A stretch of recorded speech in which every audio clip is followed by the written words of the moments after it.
Hello everyone, welcome back to my channel Moliosi. মই মল্লিকা নতুন এটা ভিডিও লৈ আপোনালোকৰ আগত আহিলো। এয়া হল কৃষ্ণ জন্মাষ্টমীৰ দিনাৰ ভিডিও। মই পোষ্ট কৰোতে দুদিন লেট হৈছে। গতিকে আপোনালোকে আমনি নাপাব যেহেতু জন্মাষ্টমীৰ এইটো ভিডিও। এয়া গোপালে আপোনালোকক কৈছে সাবস্ক্ৰাইব কৰক, সোনকালে লাইক শেয়াৰ কমেন্ট কৰক, সোনকালে এয়া কৃষ্ণ গোপালে কৈ আছে। গতিকে আপোনালোকে সোনকালে সাবস্ক্ৰাইব কৰি লওক আকৌ। নমস্কাৰ সকলোলে। জন্মাষ্টমীৰ দিন মই অকমান বজাৰ কৰিবলৈ বজাৰলৈ গছলালৈ গৈছিলোঁ। তাৰমানে আমাৰ ওচৰতেই বজাৰখন। তো ঘৰত যিহেতু মই কৃষ্ণৰ জন্ম অষ্টমীটো পালন কৰিম আৰু প্ৰতি বছৰেই কৰোঁ সৰু সুৰাকৈ। তো কিবা কিবি মিঠাই লৈ ল'লোঁ। এইখন দোকানত সকলো নিৰামিষ বস্তুৱেই বনায়, সেইকাৰণে মিঠাই তেতিয়া সকলোখিনি লৈ ল'লোঁ মই আমাৰ গোপালৰ কাৰণে, মানে লাড্ডু গোপালৰ কাৰণে। চাওকচোন কিমান ধুনীয়া ধুনীয়া ৰং বিৰঙৰ মিঠাই যে বনাইছে। এইবিলাক যদি লৈ লওঁ আমাৰ গোপালে কিমান ভাল পাব লাড্ডু গোপালে। মই যিটো মন যায় সেইটোকে ল'লোঁ ক্ষমতাৰ ভিতৰত থকাকৈ। তো সেয়া গাখীৰৰ বনোৱা মিঠাই ল'লোঁ, ৰঙা মিঠাই ল'লোঁ। এইবিলাক বজাৰ কৰি এতিয়া মই ফুল ল'বলৈ আহিছোঁ। কেনেকৈ দিছে এইটো? অঁ মালা 40 টকা। আৰু সেই ৰং বিৰং এইটো এইটো হা 40 টকা। আৰু পদুম ফুল এইটো ফুল লাগে।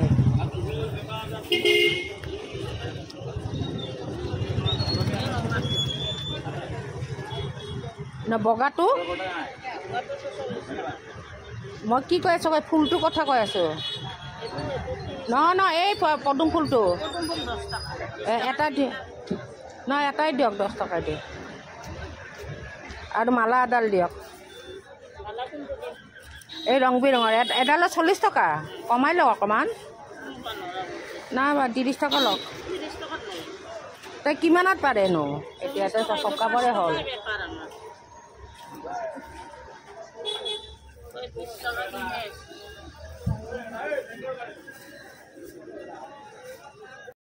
জন্মাষ্টমীৰ বজাৰ সমাৰ কৰি মই ঘৰলৈ বুলি উভতি আহিলোঁ। ঘৰত বস্তুখিনি থৈ চিধা আমাৰ চুবুৰীৰে এঘৰত জন্মাষ্টমী পালন কৰি আছে, তালৈ এটা সেৱা জনাবলৈ আহিলোঁ। যিহেতু তাই মোক মাতিছিলে জন্মাষ্টমী বুলি, মই ভাবিলোঁ গধূলিটো আৰু আহিব নোৱাৰিম, কিয়নো নিজৰ ঘৰতো পূজা আছে, ইফালে নামঘৰতো যাব লাগিব। সেইকাৰণে মোৰ ধুনীয়া গোপালক নন্দ গোপালক নোচোৱাকৈ থাকোঁ কেনেকৈ বাৰু?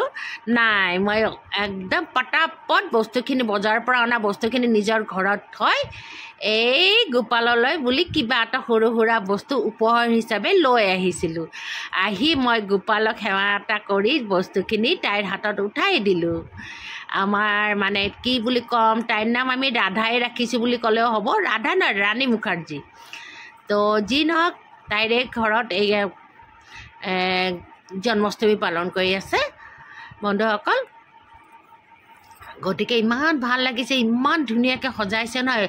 আৰু চবচে বেছি ভাল লাগিছে বগা ফুলখিনি গোটেই গোপালক একেবাৰে ভৰাই দিছে। ৰাধা গোপাল, লাড্ডু গোপাল, গোটেই ভগৱান যিমান আছে। আৰু লগতে মই তাইক ক'লোঁ, ঐ শুন, মই এতিয়া ঘৰলৈ যাওঁ, সেৱা এটা জনাবই যেতিয়া আহিছোঁ, সৰু ক্ষুদ্ৰ উপহাৰ এটি লৈ আহিছিলোঁ ভগৱানক। আৰু ভগৱানক কি উপহাৰ দিম? ভগৱানে আমাক জীৱনবিলাক উপহাৰ দিছে হয়নে, এই পৃথিৱীলৈ আহিবলৈ। তাইক ক'লোঁ তই এটা প'ষ্ট দি দে, মই তোক ধুনীয়াকৈ এটা শ্বট লৈ লওঁ আৰু মই ভিডিঅ'টো তেতিয়া তোমাক থ'ব পাৰিম। তাই হাঁহি এটা নমস্কাৰ জনালে আৰু। চাওকচোন বিশাল আয়োজন কৰিছে তাই। আজি মানুহক নিমন্ত্ৰণ কৰা হৈছে খাবৰ কাৰণে, মানে প্ৰসাদ খাবৰ কাৰণে। এইবিলাক ৰন্ধা বঢ়া চলি আছে জন্মাষ্টমীৰ দিনা। তাই ৰাধে পূজা কৰিব। আচ্ছা, এতিয়া মই গধূলি হৈছে, মই নামঘৰলৈ যাম। আৰাম লাগিব। বাইদেউ ভিনদেউ নিবলৈ আহিলোঁ নামঘৰলৈ বুলি।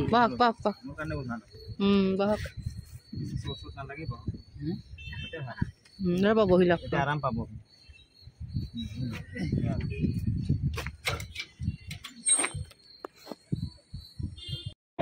এয়া বাইদেউ ভিন্দক লৈ মই নামঘৰ আহি পালোহি নামঘৰত সেৱা জনাই এতিয়া অকণমান চাহ খাম বুলি বাহিৰলৈ ওলাই আহিছোঁ নামঘৰত মানে প্ৰাংগণত তেতিয়াহে কাম কৰিছিলোঁ প্ৰমাণ থাকিব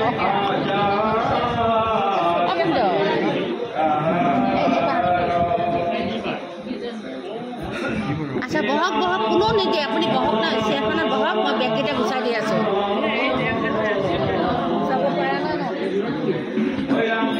ইয়াতে দিব ইয়াতে বহিব ইয়াতে দিব দিয়ক দিয়ক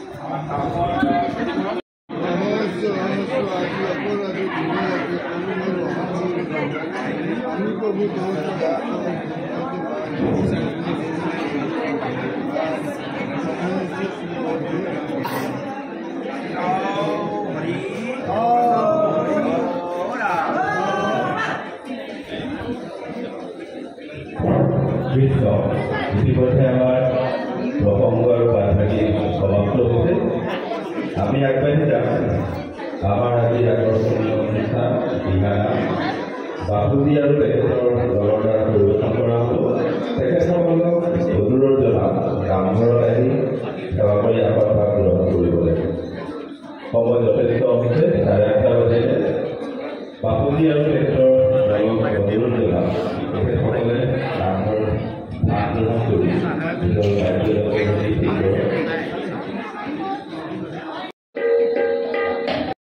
মনিটৰ লেভেলটো বাছ বাছ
খুব ভাল লাগিল আকৌ কাম আমি আমাৰ সংগীলৈ এৰি দিছোঁ বিপ্লৱক এৰি দিছোঁ মাইকটো বিপ্লৱে এটা খুব ধুনীয়াকৈ গাই শুনাব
এয়া নাম গুণ চলিব প্ৰায় 12টালৈকে কিন্তু আমাৰ দেৰি হ'ব বুলি মই যিহেতু বাইদেউ ভিনদেউক লৈ আহিছোঁ সেইকাৰণে সেৱা এটা জনাই মই ঘৰলৈ বুলি গুচি আহিলোঁ বাই বাই